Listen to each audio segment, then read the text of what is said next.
We are only 3 days away from the Redmi K40 series announcement, and we've learned most of the key specs of the Redmi K40 and Redmi K40 Pro for the last few days.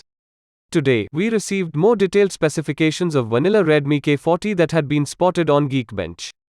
As per the source, the Geekbench indicates that the device could be featuring the Snapdragon 870 mobile platform, which has a maximum speed of 3.19 GHz. On Geekbench, the Redmi K40 has appeared with its M2012K11AC model number and Aliyat codename. The listing reveals that it is a 1.80 GHz Qualcomm processor, 8 GB of RAM, and an Android 11 operating system. So far, it is known that the Redmi K40 will be featuring a 6.6-inch Samsung AMOLED E4 display with a top-centered selfie camera cutout.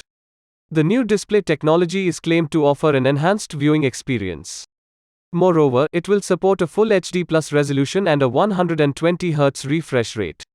It is backed by a 4520 mAh battery that supports 33-watt fast charging, which is very impressive for the flagship nowadays.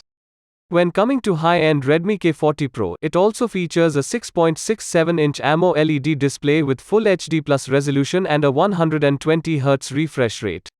Unlike the previous models, Redmi is going for a punch hole cutout housing for the front camera and will have a small punch hole with an average size of 2 mm as per Xiaomi. Flagship Snapdragon 888 5G mobile platform powers the Redmi K40 Pro and Adreno 660 GPU. As per the poster, Redmi has borrowed truckloads of inspiration from the Mi 11 flagship, as is evident from the camera hump as well as the overall shape. So, let me know your thought about the vanilla Redmi K40 in the comment box. I will share a new video tomorrow, and make sure to subscribe to this channel for more updates related to the Redmi K40 series, and also don't forget to hit that notification bell icon. Thank you for watching it.